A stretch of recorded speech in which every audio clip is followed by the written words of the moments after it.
Ja, hallo miteinander. Hey, herzlich möchte ich euch auch noch alle begrüßen. Ich hoffe, dass ihr euer Pfingstwochenende so richtig am Geniessen sind. Vielleicht irgendwo voraus, sitzt bei euch auf der Terrasse oder sonst irgendwo. Oder ihr seid auch in eurem schönen Zuhause. Wir feiern heute Pfingsten. Ich freue mich mega, dass ich mit euch auch die Bibel tauchen und sehen, was das Wort Gottes zu Pfingsten sagt. Aber zum Start möchte ich einfach noch beten und bevor wir eintauchen. Und ich lade dich herzlich dazu ein. Vater im Himmel, ich danke dir, dass du da bist, dass du mitten unter uns bist. Herr, ich will dir Danke sagen, dass du heute Morgen redest. Ich will dir Danke sagen, dass du heute Morgen etwas Neues für uns parat hast. Herr, ich danke dir, bist du der Gott und der Geist, der uns immer wieder so empowert und neu die Frische und die Fülle gibt, Herr. Und so strecken wir uns einfach aus für dich und ich bete, dass du heute Morgen redest, Herr, dass du meine Worte nimmst und dass du sie übersetzt in all die verschiedenen Herzen, die da zuhören, an dem Livestream her, und dass du das tust, was nur du kannst tun. Wir erwarten dich, wir strecken unsere Herzen und unsere Hände einfach aus nach dir, Vater im Himmel. Ich danke dir vielmals, dass du da bist, und wir sagen alle miteinander Amen. Amen. Yes. Hey, in unserer Gesellschaft ist Pfingsten oder das Pfingstwochenende eigentlich einfach noch ein weiterer zusätzlicher Freitag, oder? Man genießt so richtig, dass man am Montag noch frei hat, dass man etwas unternehmen kann. Wir wären ins Wallis gegangen, das Pfingstweekend, wo leider das Jahr nicht stattgefunden hat. Aber für uns Christen ist Pfingsten eben einmal ein bisschen mehr. Es ist ein wichtiges Fest. Und spannenderweise ist das nicht nur für uns Christen so, sondern auch für das jüdische Volk. Für die Juden, sie feiern heute auch einen Festtag, und zwar heisst es Shavuot. Ich hoffe, ich spreche es richtig aus. Shavuot. Genau. Und zwar ist das zweite Fest im Jahr vom jüdischen Kalender, wo die Juden feiern. Das erste Fest, das haben wir auch hier in der GVC-Bewegung miteinander gefeiert. Das ist nämlich das Passafest. Das war kurz vor Ostern. Es ist so die Erinnerung zurück an die Zeit, wo das Volk Israel in der Gefangenschaft war, in Ägypten, und wie Gott sie aus der Sklaverei befreit hat, wie er ihnen ein neues Land geschenkt hat, wie er ihnen eine Freiheit geschenkt hat. Da haben wir uns miteinander zurück erinnert am Karfreitag. Und das zweite Fest im jüdischen Kalender ist eben das Shavuot. Shavuot, das ist eine Art Erntedankfest, bei dem die Ernte vom Getreide Gott geopfert wird. Und vielleicht fragst du dich jetzt, wieso sage ich das? Und zwar, ich mache jetzt schon einen kleinen Ausblick auf den 14. Juni. Wir werden dann nämlich miteinander das Fest feiern. Wir haben einen Gast bei uns, den Asaf Zevi. Er kommt vorbei. Er wird uns all die Traditionen näher bringen, uns erzählen, wie das genau abgelaufen ist. Und ich freue mich mega. Er ist im Mai so ein grosses Wissen. Und ich hoffe, ihr seid mit dabei. Ihr könnt es schon mal dick in die Agenda einschreiben und markieren. Hey, wir lesen aber in der Apostelgeschichte, wie sich das Pfingstereignis am Shavuot-Fest ereignet hat. Es sind nämlich etwa 120 Gläubige zusammengekommen. Sie haben miteinander Gottesdienst gefeiert und dann ist etwas Einmaliges passiert. Und das lesen wir miteinander in der Apostelgeschichte 2, 1-4. Schließlich kam das Pfingstfest. Auch an diesem Tag waren sie alle wieder am selben Ort versammelt. Plötzlich setzte vom Himmel her ein Rauschen ein, wie von einem gewaltigen Sturm. Das ganze Haus, in dem sie sich befanden, war von diesem Brausen erfüllt. Gleichzeitig sahen sie so etwas wie Flammenzungen, die sich verteilten und sich auf jeden einzelnen von ihnen niederließen. Alle wurden mit dem Heiligen Geist erfüllt. Und sie begannen, in fremden Sprachen zu reden. Jeder sprach so, wie der Geist es ihm eingab. Also wir lesen, wie sich die ersten Gläubigen versammelt haben. Sie haben miteinander Gott gelobt, ihm preist, sie haben Tora gelesen, sie haben Gottesdienst gefeiert. Wahrscheinlich so wie, wenn wir hier am Sonntag zusammenkommen, miteinander Gottesdienst feiern. Und dann ist das passiert. Und zwar hat Gott seinen Geist ausgossen. Er hat seinen Geist ausgossen über die Welt, über die ersten Christen, über die Gläubigen. Er hat den Geist Gottes im Mensch hineingelegt und hat ihn damit erfüllt. Seine göttliche Kraft ist über den Mensch gekommen. Und Pfingsten war eigentlich der Start von einem neuen Zeitabschnitt. Weil das hat es bis dahin noch nie gegeben. Wir lesen schon im Alten Testament, wie die Ausgüssung vom Geist, die Erfüllung vom Geist vorhergesagt worden ist, in einer Prophezeiung, und zwar vom Joel. Und wir lesen das gerade miteinander. Im Joel 3 hat er gesagt, wenn dies geschehen ist, will ich, der Herr, alle Menschen mit meinem Geist erfüllen. Eure Söhne und Töchter werden aus göttlicher Eingebung reden, die alten Männer werden bedeutungsvolle Träume haben und die jungen Männer Visionen. Ja, sogar eure Sklaven und Sklavinnen will ich in jenen Tagen meinen Geist geben. Also Gott hat durch den Prophet Joel gesprochen und gesagt, hey, eines Tages wird ich den Geist Gottes ausgießen und jedem Mensch, der an mich glaubt, geben. Wie vor Pfingsten ist die Gegenwart vom Heiligen Geist nur auf einzelne Personen gekommen. Das sind Personen, die so in bestimmte Ämter, für bestimmte Aufgaben eingesetzt worden sind. Zum Beispiel ein König.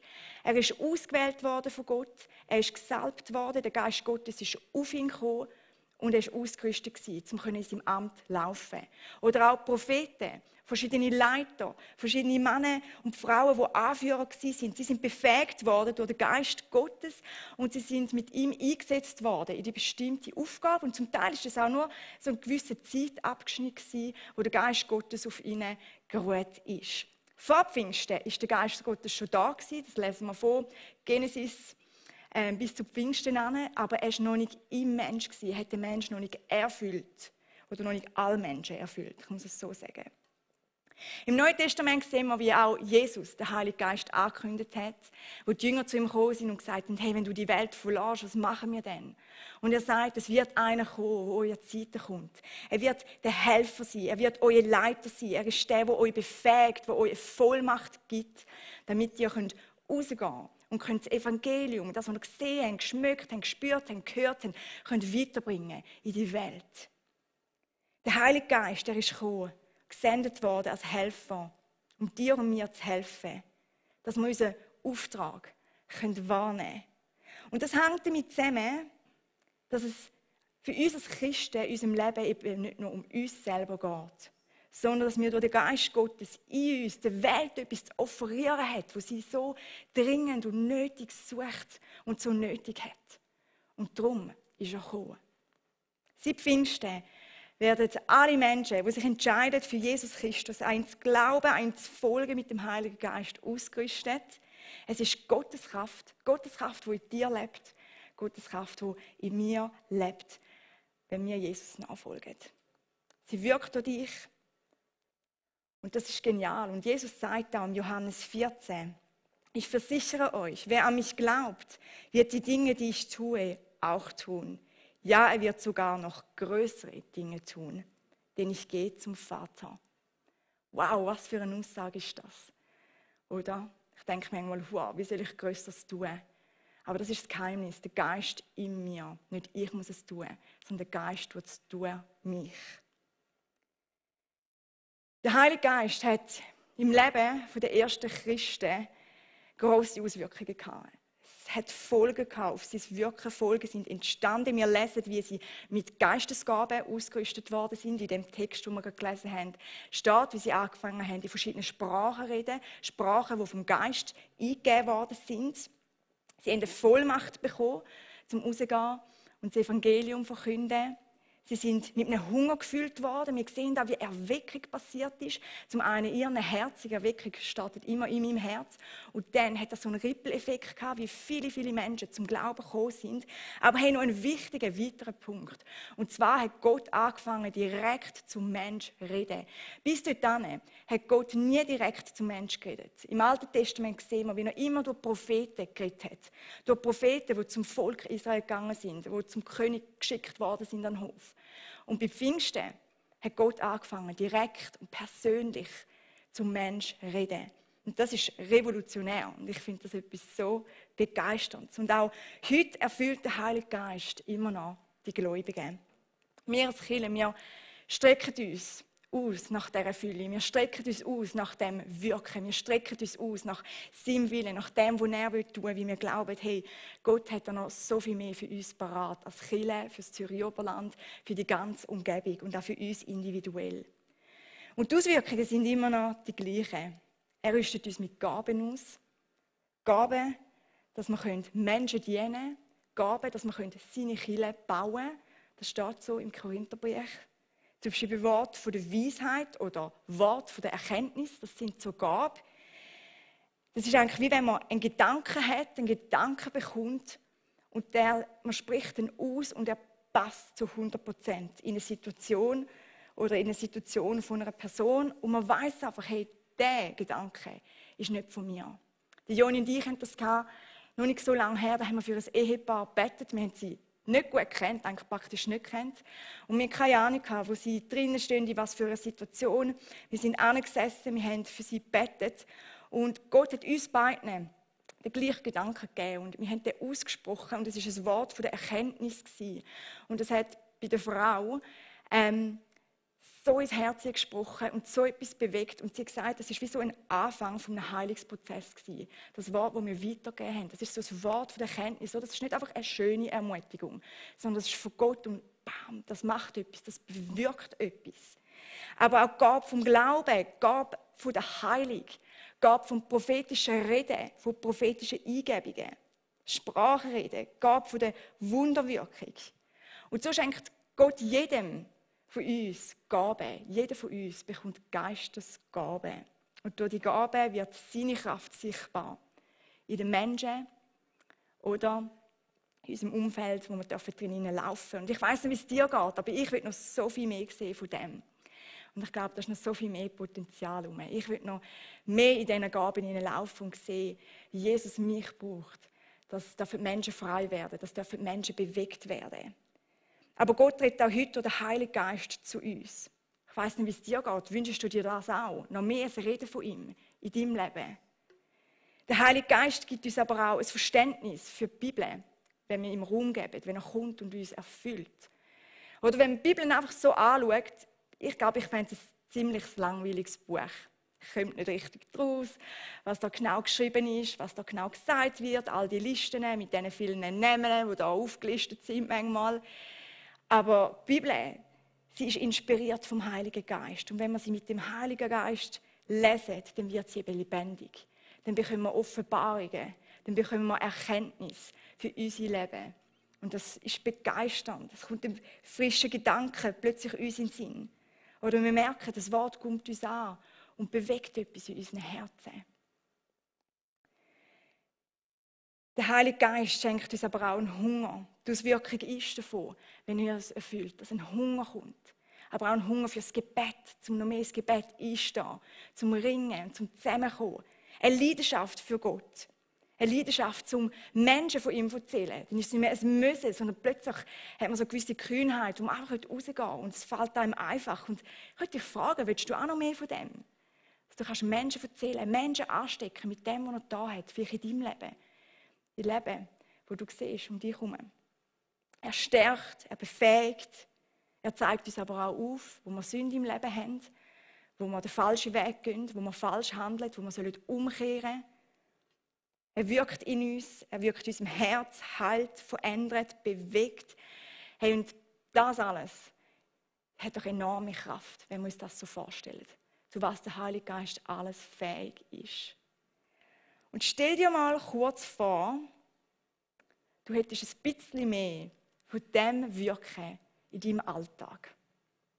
Nicht zum sagen, dass es du nicht hast, aber stell dir vor, du hättest noch mehr von dem in deinem Job, noch mehr von Gottes Kraft und seinem Wirken in Beziehungen, vielleicht in Konflikt, vielleicht in deinem Dienst, in der Kirche, vielleicht in deiner Ehe, für dich als Mutter, als Vater.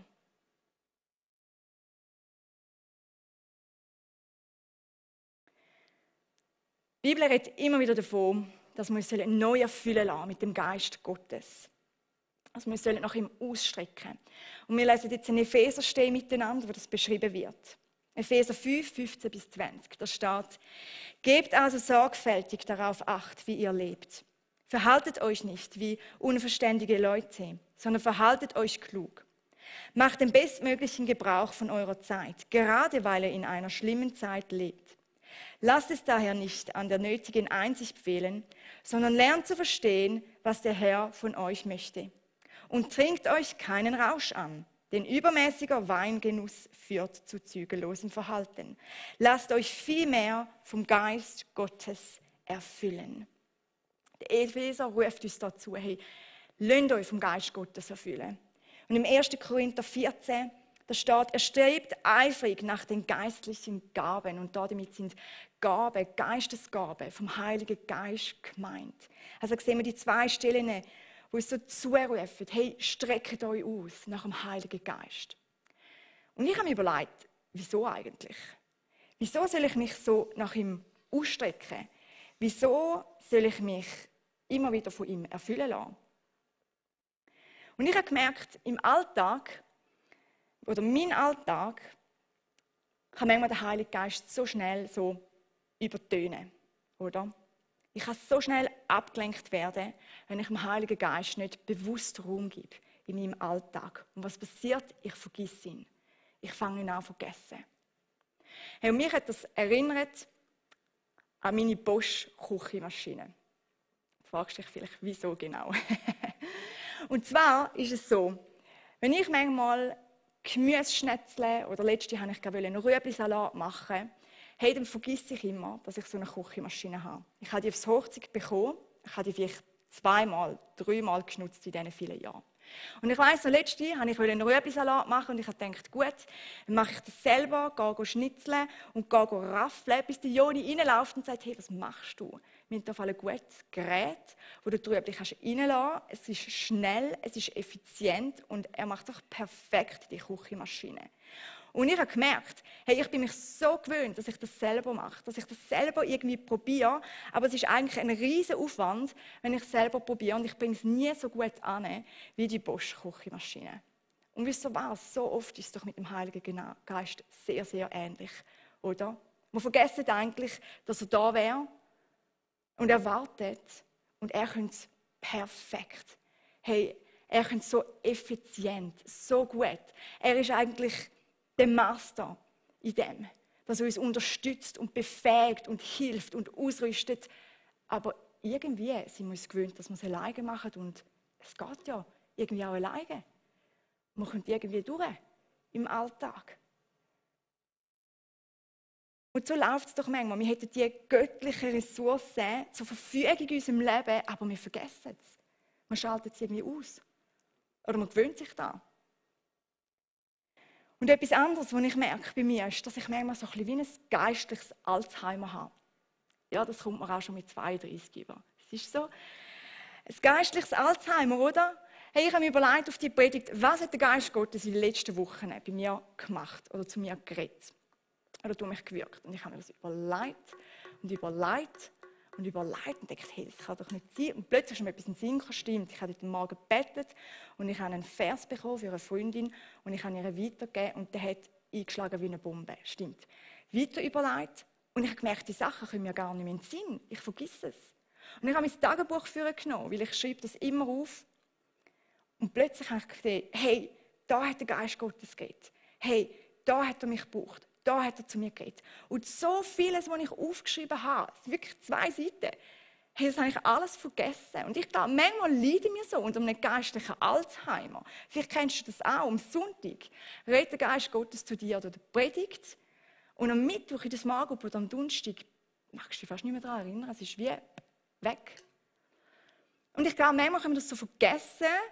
Oder es wird uns sogar gestohlen. Ich glaube auch, dass der Find das liebend gern stillt, dass man sich nicht daran erinnert, was Gott eigentlich da hat und wie er mich brauchen will, was er für mich da hat und bewegt hat. Und ich möchte dich fragen, kennst du das geistliche Alzheimer? Kennst du das, dass du so eine Bosch-Küchenmaschine vielleicht daheim hast, wenn man denkst, nein, ich mache es selber und gar nicht mehr daran denkst? Und schau, das ist der Grund, wieso die Bibel immer wieder sagt, erfüllt euch neu mit dem Geist. Erfüllt euch neu, streckt euch danach aus. Weil wir brauchen es kontinuierlich, die Erfüllung, die Erfrischung, das Verständnis, wer der Geist ist und was er durch mich bewirken kann in dieser Welt. Und wenn wir in den Epheser-Abschnitt gehen, dann lesen wir dort das Wort Erfüllung und ich bin nachschauen, im Griechischen bedeutet das Erfüllen eben nicht einfach so ein einmaliges Erfüllung, sondern es strebt vom permanenten Lebensstil, ein permanentes Erfülltsein mit dem Heiligen Geist. Und wisst ihr was, das ist so eine klare Aufforderung. Da steht nicht, hey, wenn ihr dann mal Zeit habt, erfüllt euch, lasst euch noch fühlen, sondern es ist eigentlich in Befehlsform geschrieben. Erfüll dich, lass dich erfüllen von ihm, mach's. Tu es, weil es hilft dir. Die Gefahr ist, wenn wir es nicht machen, dass wir es von etwas anderem erfüllen lassen. Dass wir es von anderem leiten lassen. Für anderes gehen. Das Lustige ist, dass der Paulus das Erfülltsein im Zusammenhang mit nicht zu viel Alkohol trinken da aufschreibt, oder? Und natürlich will ich wissen, wieso. Was passiert denn, oder, wenn wir zu viel trinken? Die einen wissen es vielleicht, die anderen nicht.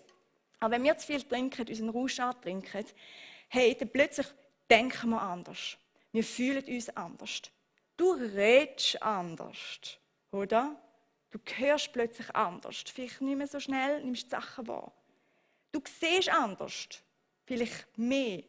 Das ist jetzt vielleicht ein Extremfall. Aber du verhaltest dich anders. Du hast Kontrolle. Nicht mehr gleich.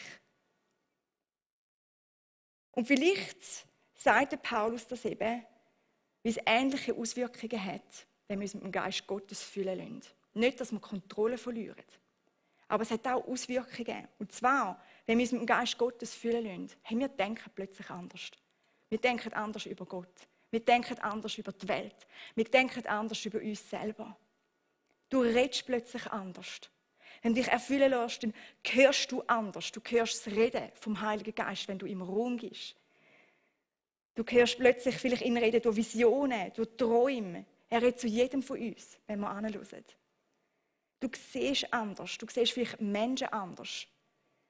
Ich merke immer wieder, wenn ich Zeiten mit Gott habe, wenn ich nachher Menschen anders sehe, wie Gott mir manchmal so eine Schwere gibt, wenn ich gewisse Menschen sehe. Und ich merke, jetzt leidet mir so schwer aufs Herz, dass ich anfange für sie zu beten. Auch Menschen in meinem Umfeld, Menschen in meinem Quartier, in meinem Block. Und ich bete und frage, hey, was kann ich da für Schritte machen? Wie willst du mich brauchen? Ich sehe anders und wir verhalten uns anders. Oder? Und der Heilige Geist, er beeinflusst dein Denken, dein Verhalten, deinen Sinn. Er beeinflusst dich. Es verändert dich, wenn du im Raum bist. Der Paulus ruft uns darum zu, hey, strecken wir uns danach aus. Geben wir am Geist Raum, wie wir ihn brauchen in unserem Alltag. Hey, ich brauche ihn täglich in meinen Verantwortungen, in meinem Leben, für mein Herz. Die Erfüllung vom Geist. Es hat so positive Auswirkungen. Wir brauchen sie ständig. Wie gesagt, in der Bibel steht auch noch an anderen Orten, dass wir uns erfüllen lassen vom Geist Gottes. Und vielleicht hast du noch nie etwas von dieser Erfüllung gehört. Oder du fragst dich, was ist denn das genau und wie läuft das ab? Und ich will darauf noch ein bisschen eingehen. Und zwar in der Bibel unterschiedliche Stellen auf unterschiedliche Art und Weise darüber, dass wir uns Erfüllung lassen. Die eine Stelle redet einfach davon, hey, lass dich erfüllen, so wie die Epheser-Stelle. Und andere Stellen, die redet davon, im Geist getauft zu werden, eigentlich Geistestaufe. Und da dabei, was wir eigentlich machen, ist es ist ein Eintauchen in die Realität vom Heiligen Geist. Ein Eintauchen oder in seine Realität, wie ich gesagt habe, plötzlich ändert sich unsere Gedanken, es wird mehr zu seiner Realität. Unsere Seele, unser Lieb, unser Geist, er wird wie vom Geist durchdrungen. Und wir dürfen seine Kraft empfangen. Die einen Leute haben gerade bei dieser Geistestaufe vielleicht ein spezielles Erlebnis, dass sie zum allerersten Mal so wie den Heiligen Geist wahrnehmen. Andere haben das vielleicht weniger, das ist ganz unterschiedlich. Ich möchte euch kurz von meinem Erlebnis erzählen. Und das ist gerade so, bevor ich 20 geworden bin, ich hatte so einen Hunger für den Geist Gottes. Ich hatte so einen Hunger, dass noch mehr passiert in meinem Leben, aber auch durch mein Leben. Und ich habe gesagt, ich will noch mehr von dem Geist Gottes in meinem Leben. Und ich habe für mich beten lassen. Und ich habe den Geist Gottes zum ersten Mal so richtig erleben, so eine tiefe, tiefe Liebe, wie ich das noch nie erlebt habe. Es ist ein Frieden über mich gekommen und eine Freude. Ich konnte laut rauslachen, wenn es vielleicht für gewisse Leute komisch gewesen wäre. Aber es ist für mich wie so ein Tropfen Himmel auf mich gekommen. Ich habe das noch nie so erlebt, so eine Fülle, die mich überfüllt hat. Und aus dem heraus ist entstanden, dass so ein Hunger gekommen ist. Es hat einen Hunger in mir geweckt, dass ich noch mehr von Jesus und vom Geist Gottes sehen will. Und nicht nur in mir, aber auch in den Leben meiner Freunde, in den Leben meiner Familie. Und nicht nur in diesen Leben, sondern auch einen Hunger für seine Kirche, für die Kirche von Jesus. Ich habe so einen Hunger bekommen, dass die Kirche erweckt sein darf, dass die Kirche wachsen darf, dass Menschen das erleben dürfen. Und das war mein Erlebnis. Und wie gesagt, die einen Leute erleben das so, andere Leute erleben nichts oder fast nichts. Und das ist auch völlig okay. Ich habe noch mit Joni darüber geredet und er hat auch gesagt, hey, ich habe das nicht so erlebt wie jetzt du. Und das ist mir auch wichtig zu sagen. Aber wenn wir uns erfüllen lassen, da schnell mein Prop holen, dann können wir uns vorstellen, es ist eigentlich wie mit dem Glas und mit dem Wasser, oder? Wir sind eigentlich der Becher, wir sind leer, wir sind parat, wir haben den Hunger, wir wollen uns füllen lassen. Und der Geist Gottes kommt und er füllt uns und durchdrängt uns und er bestärkt uns und er erfrischt uns. Und er gibt uns Fokus, er führt uns, er leitet uns, er gibt uns Gaben, er beschenkt uns in dieser Fülle. Jetzt muss ich schauen. Und es geht weiter, er füllt uns nicht nur, sondern er überfüllt uns. Und wisst ihr wieso? Alles, was er überfüllt, das können wir weitergeben, zum Menschen dienen. Den Überfluss können wir weitergeben. Und darum müssen wir es nicht aus eigener Kraft machen. Wir dürfen in seiner Kraft eintauchen, so fest, dass das aus unserem Leben rausströmt und sichtbar wird für Menschen um uns herum. Dass es sichtbar wird und Menschenleben beeinflusst. Auf verschiedenste Art und Weise. Das ist das, was der Geist Gottes in unserem Leben immer wieder machen will. Dass wir erfüllt sein dürfen, erfrischt sein von ihm. Und die Voraussetzung für diese Erfüllung ist, dass wir unser Leben Gott anvertrauen. Dass wir uns ausstrecken nach ihm, dass wir ihm unser Herz angeben, Bereitschaft, das Herz ihm zu öffnen und das hinzugeben.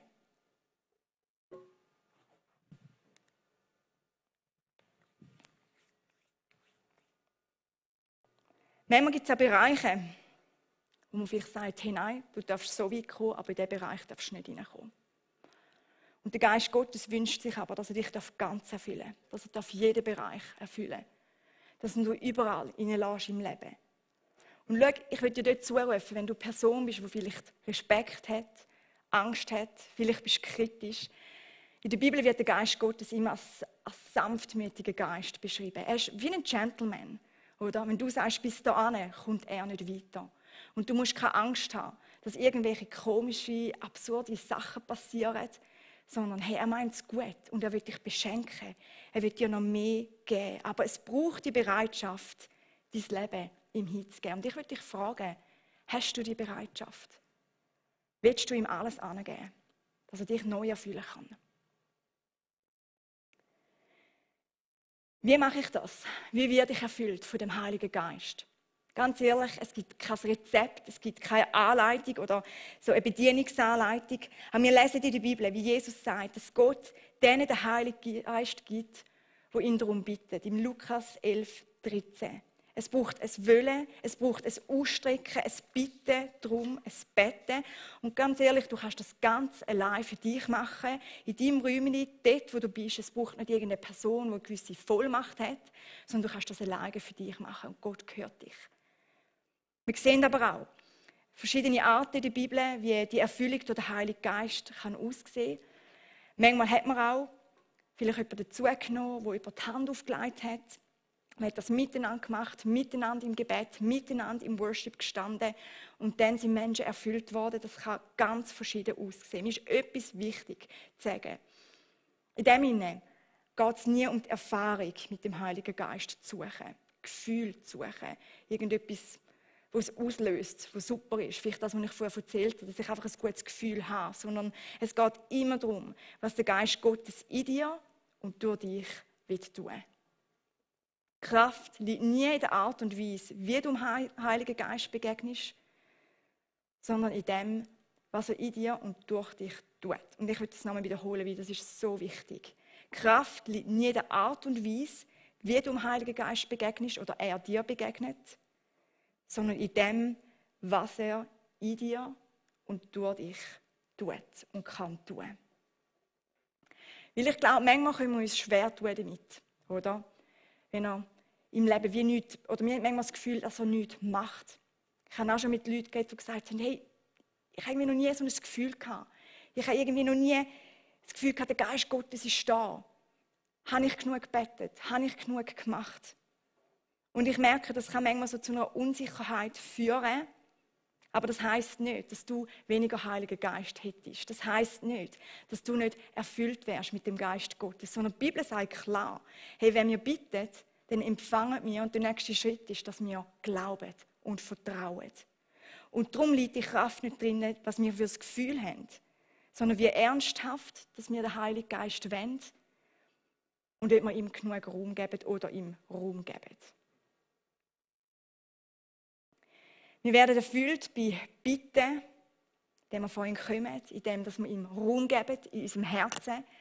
Aber nicht nur im Herzen, auch im Alltag Raum geben. Ich merke, ich muss dem Heiligen Geist immer wieder Raum geben im Alltag. Was heisst das? Zeiten, wo ich bete, Zeiten, wo ich vor Gott komme, wo ich rede mit ihm. Zeiten, wo ich den Heiligen Geist einlade, zu mich erfüllen. Ich mache das eigentlich immer am Morgen früh, bevor wir arbeiten, wo ich nochmal sage, Geist Gottes, füll du mich heute. Füll du mich mit dem, was ich brauche. Mein Herz, mein Verstand, meine Seele. Dass ich in deine Realität eintauchen darf. Dass ich mich und Menschen so sehen, wie es du siehst. Und lass mich einen Anteil haben an dir. Ich sage oft dem Geist Gottes, Herr, ich will heute aus dem Geist, aus dir heraus leiten und schaffen und laufen und vorwärts gehen. Und nicht einfach selber probieren und machen. Ich will ihm Raum geben. Und Raum geben heisst auch im Alltag auf ihn hören. Aber dann auch handeln. Oder? Ich hatte gerade vor mehreren Monaten ein cooles Erlebnis gehabt. Und zwar bin ich zu Winti im Stadtbus und bin umgefahren und dann plötzlich kommt mir eine junge Frau in den Sinn, die ich mal in der My Church angetroffen habe, vor vielen, vielen Jahren. Sie ist nicht Christ, sie ist nicht gläubig, sie ist einfach 1-2 Mal schauen. Und sie kommt mir so in den Sinn und ich habe einfach so gedacht, wie geht es ihr echt, wo steht sie? Nicht mehr viel mehr gedacht, ich bin heimgegangen, bin geschlafen. Am nächsten Morgen sehe ich ein WhatsApp, wo sie mir am Morgen um 4 Uhr geschrieben hat. Und sie hat geschrieben, «Hoi Steffi, wie geht's? Hey, können wir mal miteinander reden?» Und ich habe es durchgelesen und im ersten Moment habe ich gedacht, meine Agenda ist recht voll. Es ist gerade so viel gelaufen, hier in der Kirche. Und ich habe gebetet und ich habe gemerkt, wie der Geist Gottes mir so den Gedanken eingibt und sagt, hey, triff dich und gib ihr Antworten auf ihre Fragen. Und ich habe gewusst, jetzt will ich dem Raum geben und ich will handeln. Und ich habe sie getroffen und ich glaube es nicht. Die zweite Frage, nachdem sie mich gefragt hat, wie geht es dir, war schon über den Glauben. Hey, wie kann ich glauben? Hey, meint Jesus gut mit mir? Was, wenn es mir schlecht geht? Wer ist denn Jesus für mich? Und wir haben über den Glauben Gespräche gehabt. Wir haben uns mehrmals getroffen und es ist genial. Am Schluss hat sie ihr Leben Jesus übergeben. Und wir haben miteinander angefangen, den Alpha-Life-Kurs zu machen. Und das ist so genial, oder? So ein Potenzial, was kann passieren, wenn wir hören, nicht nur hören, sondern wir fangen an, drinnen zu laufen. Oder auch letzte Woche am Abend im Bett gelegen. Ich habe noch über Kirche nachgedacht. Und es hat so eine Situation gegeben, wo ich wie nicht weiter gewusst habe. Ich dachte, hey, wie reagiere ich da? Wie mache ich da weiter? Und irgendwann habe ich gewusst, jetzt muss ich einfach am Geist Gottes gehen. Und ich habe gesagt, hey, du bist mein Ratgeber, jetzt musst du mir helfen. Und es ist 3-4 Sekunden gegangen und zack, eine Antwort ist gekommen. Und ich dachte, hey, wie genial, wenn ich ihm keinen Raum gegeben hätte, wäre ich heute noch am Studieren. Und mir ist wichtig zu sagen, ich habe auch schon gefragt und es ist nichts zurückgekommen. Aber das soll uns nicht entmutigen, zum nicht mehr im Raum geben und nicht mehr nachfragen. Das ist mir wichtig zu sagen. Wenn wir hinhören, wenn wir ihm Raum geben, wenn wir gehorsam sind, hey, das hat ein riesiges Potenzial. Es hat das Potenzial, dass Leben verändert werden. Es ist aber auch ein Lernen, ein Hineinwachsen, ein Schritt machen. Und genau für das ist die Gemeinschaft enorm gut. Zum Dranbleiben, zum einander erinnern, zum Ausprobieren miteinander. Ich denke, Small Group ist so ein super Ort für das, wo man miteinander darum ringen kann, wo man miteinander beten dafür, wo man einander auch ermutigen kann, wenn man das Gefühl hat, es soll anders laufen oder nicht mehr rauskommt. Miteinander auf Gottes Stimme hören. Und ich würde dir das zurufen, hey, mach das in der Small Group, sei mutig, Small Group Leiter, ich rufe euch das zu. Was für ein besseres Umfeld gibt es, als in einer Small Group das auszuprobieren? Hey, ich würde dir zurufen, es ist heute Pfingsten. Und Pfingsten ist zum guten Glück mehr als einfach ein Freitag mehr, den Montag, den Pfingstmontag zu haben. Es ist auch mehr als einfach nur ein christliches, kleines Ereignis. Sondern Pfingsten hey, da ist eine Kraft auf die Welt gekommen, in unser Leben gekommen, wo wir selber, glaube ich, gar nicht werden verstehen, was das heisst. Aber ich will dich fragen an diesen Pfingsten, ob du noch mehr Raum dem Heiligen Geist geben willst. Ich will dich fragen, sehnst du dich nach dieser Fülle, nach dieser Kraft, nach diesen Auswirkungen in diesem Leben? Oder wo gibt es vielleicht Bereiche, wo du merkst, hey, das will ich noch am Geist Gottes angeben. Ich glaube und ich vertraue, dass er noch mehr tut und noch mehr parat hat. Ich lade dich ein, dich nach dem Geist Gottes auszustrecken. Wir wollen uns dann auch ausstrecken als Kirche. Wir wollen uns erfüllen lassen, immer und immer wieder. Und ganz ehrlich, es gibt eigentlich keinen Grund, um das nicht zu machen. Die Kraft vom Heiligen Geist, sie hilft uns nur. Und sie hilft uns so zu leben, wie es Gott vorhergesehen hat mit unserem Leben. Ich will zum Schluss beten. Und ich lade dich ein, wenn du mitbeten willst, dann darfst du das auch dort, wo du bist. Yes, Vater im Himmel, ich will dir Danke sagen, Herr, dass du dich so nahbar gemacht hast, zum einen mit Jesus, aber dass du dann am Pfingsten deinen Geist ausgegossen hast, Herr. Was für ein Geschenk, dass wir nicht alleine auf dieser Welt rumirren müssen, alleine durch den Alltag durchgehen, sondern dass wir den grössten Helfer haben. Und der Helfer, das ist dein Geist, das ist Gottes Geist, Herr. Vater im Himmel, ich bete dich einfach für einen neuen Hunger, Herr. Du siehst ja gerade die Herzen, die sich ausstrecken nach dir, Herr. Du siehst die Herzen, die sich hingeben und sagen, ich will mehr von dir. Da bete ich, Herr, dass du sie zum einen mit einem Hunger fühlst, aber auch wirklich kommst und ja, nochmal neu einfach Gaben schenkst, Herr. Dass du dort zu Menschen redest, Menschen begegnest, Herr. Ich bete, Vater im Himmel, dort, wo wir uns unter dem geistlichen Alzheimer leiden und dich manchmal so vergessen, dass wir uns das nicht stellen lassen, Herr. Sondern dass wir uns immer wieder erinnern und einander erinnern, wer du bist und was du willst tun, Herr.